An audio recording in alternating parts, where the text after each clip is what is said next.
रेगिस्तान का वह हिस्सा ऐसा था जैसे धरती ने प्यास से अपना सब्र खो दिया हो।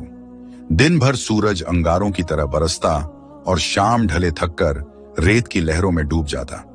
उसी वीराने के बीच एक मामूली सी बस्ती थी, वादी हस्सी, इतनी गुमनाम कि सौदागरों की नक्शों में इसका जिक्र नहीं मिलता।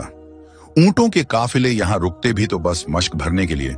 इस गांव के लोग बड़े सादे थे, थोड़ा पानी, रूखी रोटी और सब्र, बस इन्हीं तीन चीजों से जिंदगी का चूल्हा जलता था। कोई जमीन जोतता, कोई बकरियां चराता और हर सुबह को अल्लाह की तरफ से आई हुई अमानत समझकर कबूल कर लेता। लेकिन इन सब के बीच एक शख्स था जो गरीबी में भी अमीरी की मिसाल था, अली बिन रबाह। अली के हिस्से विरासत में दौलत नहीं, बस एक कच्ची मिट्टी की झोपड़ी आई थी, खजूर के पत्तों की छत, एक ऊंट जिसका नाम सुल्तान और कुछ पुराने औजार। मगर अली को किसी कमी का शिकवा न था। वह अक्सर कहा करता, रोजी हाथों से नहीं यकीन से मिलती है। हर सुबह फज्र से पहले उसकी आंख खुल जाती, वुजू करता, नमाज पढ़ता और अपने दिल का बोझ उतारता और फिर रेगिस्तान की तरफ निकल पड़ता, काम की तलाश में, दुआओं के सहारे। चलते चलते वह बद्दाहता, या रब, ऐसी रोजी देना जो इज्जत से मिले, किसी के सामने झुकना न पड़े। उसकी बीवी फातिमा सब्र की मिसाल थी, लेकिन आखिर वह भी इंसान थी। कभी कभी भूख के सब्र में दरार डाल देती और आंखें बगावत कर बैठती। उनकी बेटी 6 साल की कुसुम पत्थरों को गुड़िया बनाकर खेलती थी। जब वह हंसती तो अली को लगता मानो इस सूखे रेगिस्तान में कहीं ना कहीं अब भी जिंदगी हसीन है। फिर वह दिन आए जब आसमान ने जैसे मुंह फेर लिया, अकाल ने गांव को जकड़ लिया। कुएं सिकुड़ते सिकुड़ते खाली गड्ढे बन गए। पानी अब सोने से नहीं, सांस से ज्यादा कीमती हो चुका था। लोग घंटों लाइन में खड़े रहते। एक सुबह जब अली की बारी आई तो नीचे सिर्फ गीली मिट्टी झांक रही थी। उसने ऊपर देखा, आंखें नम थीं। या अल्लाह, मुझे ऐश नहीं चाहिए, बस मेरे बच्चों के हिस्से की जिंदगी बचाए रखना। खाली मश्क लेकर वह घर लौटा। फातिमा ने कुछ नहीं पूछा। तभी कुसुम पास आई और मासूमियत से बोली, अब्बा, क्या अल्लाह को भी प्यास लगती है? इतने दिन हो गए, बारिश क्यों नहीं होती? ये बात अली के दिल में गहराई तक उतर गई। उसने बेटी को सीने से लगाया। नहीं बेटा, वह मुस्कुराने की कोशिश करते हुए बोला, अल्लाह प्यासा नहीं होता, वो हमें परखता है कि मुश्किल में भी हमारे दिल सूखे न पड़े। उस रात वह झोपड़ी के बाहर बैठा तारों को देखता रहा, जैसे हर सितारा उससे कुछ कह रहा हो। तभी उसने फैसला कर लिया, सुबह होते ही वह रेगिस्तान के भीतर जाएगा। कहीं ना कहीं कोई भूला बिसरा कुआं जरूर होगा। भोर में उसने मश्क कंधे पर डाली और फातिमा से कहा, दुआ करना, मैं पानी लेकर लौटूंगा, चाहे वक्त ज्यादा क्यों ना लग जाए। जैसे जैसे वह आगे बढ़ा, गांव की आवाजें पीछे छूटती गईं। अब सिर्फ रेत थी, हवा थी और सूरज जो हर कदम के साथ और बेरहम होता जा रहा था। घंटे गुजर गए। प्यास ने जुबान चिपका दी। हर टीले पर उसे साया दिखाई देता, पेड़, कुआं, दीवार, मगर पास जाते ही सब धोखा निकलता। आखिर वह एक चट्टान की ओट में बैठ गया। मश्क खोली, बस थोड़ा सा पानी बचा था। वह बुदबुदाया, अगर पी लिया तो बेटी के हिस्से का क्या होगा, और अगर न पिया तो क्या मैं वापस पहुंच भी पाऊंगा? उसने मश्क बांध दी, ऊपर देखा। या रब, कोई राह दिखा? उसी पल ढलती धूप के बीच एक अजीब सी कराह सुनाई दी, न पूरी इंसानी न पूरी जानवरों जैसी। अली चौकन्ना हो गया। दिल जोर जोर से धड़कने लगा। डर, थकान और प्यास तीनों एक साथ जाग उठे। रेत पर बड़े बड़े पंजों के निशान थे जो एक ऊंचे टीले की ओर जाते थे। पल भर को उसका दिल पीछे लौट जाने को बोला। यह इलाका खतरनाक है, उसने खुद को समझाया। लेकिन तभी वही आवाज फिर गूंजी। अली ने लाठी मजबूती से थाम ली।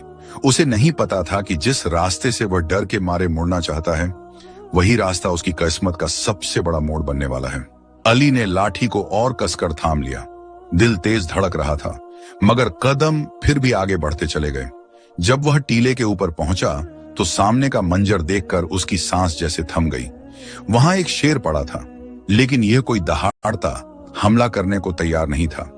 यह रेगिस्तान का हारा हुआ बादशाह था, प्यास से टूटा, थकान से बेबस। अली के कदम पीछे हटने लगे। या अल्लाह, उसके होंठ कांप गए। एक पल में सैकड़ों ख्याल मन में उमड़ पड़े।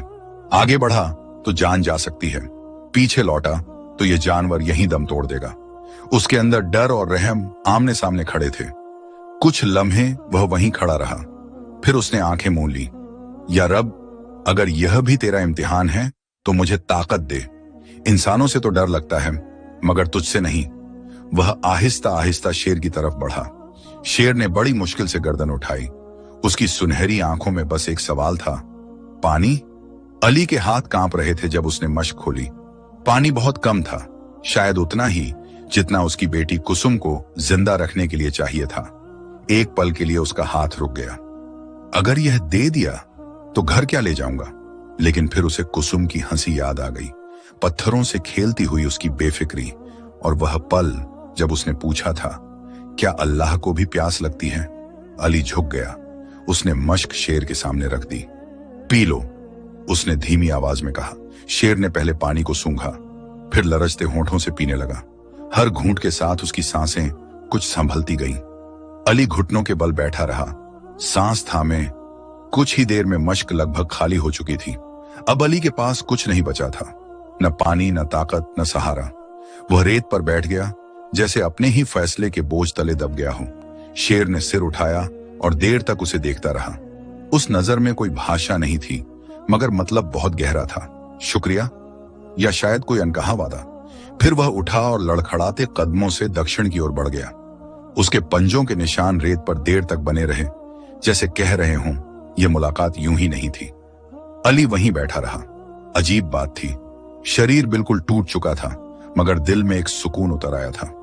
मैंने सही किया, उसने खुद से कहा। अगर मौत भी आई तो रहम करते हुए आए। अगली सुबह वह डगमगाते कदमों से गांव लौटा। बदन बेहाल था, मश्क खाली। कुछ लोगों ने उसे देखकर ठाका लगाया। क्यों अली, रेगिस्तान ने दिमाग घुमा दिया क्या? अली बस हल्की सी मुस्कान के साथ बोला, मुझे पानी मिला था, मगर अपने लिए नहीं। लोग और हंसे। तो किसके लिए? किसी जिन्न के लिए या किसी कीड़े मकोड़े के लिए? अली ने सीधा जवाब दिया, एक शेर के लिए। हंसी मजाक में बदल गई। रेगिस्तान में शेर को पानी पिलाया? अरे भाई, ये तो पूरी तरह पागल हो गया। अली बिना जवाब दिए घर लौट आया। उसने कुसुम को गोद में उठा लिया। फातिमा की आंखों में सवाल और डर दोनों थे, मगर उसने कुछ नहीं पूछा। उस रात आसमान के तारे कुछ ज्यादा ही तेज चमक रहे थे।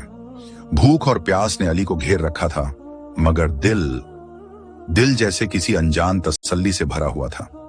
उसे नहीं पता था कि जिस शेर को उसने पानी पिलाया है, वही उसकी किस्मत का निगाहबान बनने वाला है, और यह कि रहम की वह छोटी सी मश्क बहुत जल्द बरकत के दरिया में बदल जाएगी। दिन बीतते गए। गांव की हालत और खराब हो गई। कुएं पूरी तरह सूख गए। सुल्तान, उसका ऊंट, भी बेहद कमजोर पड़ चुका था। पसलियां साफ नजर आने लगी थीं। एक रात जब प्यास से कुसुम की खांसी थमने का नाम नहीं ले रही थी, अली टूट गया। वह झोपड़ी से बाहर आकर दरवाजे पर बैठ गया और देर तक आसमान को ताकता रहा। उसी रात उसने एक सपना देखा।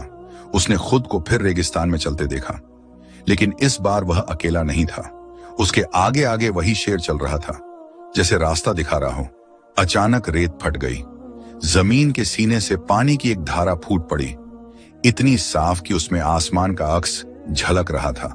और फिर एक आवाज गूंजी, जिसने प्यासे को पानी दिया, उसके लिए ऐसे दरवाजे खोल दिए जाते हैं जो कभी नहीं सूखते। अली नींद से जाग उठा। उसकी आंखों में आंसू थे और दिल में यकीन। अली हड़बड़ाकर उठ बैठा। सांस तेज थी, बदन पसीने से भीगा हुआ। हैरत की बात यह थी कि दिल बिल्कुल हल्का था, जैसे किसी ने भीतर से बोझ हटा दिया हो। यह कोई साधारण सपना नहीं था, उसने खुद से कहा। यह बुलावा था, एक इशारा। सुबह की पहली रोशनी के साथ उसने मन बना लिया, वह फिर रेगिस्तान जाएगा, उसी दक्षिणी दिशा में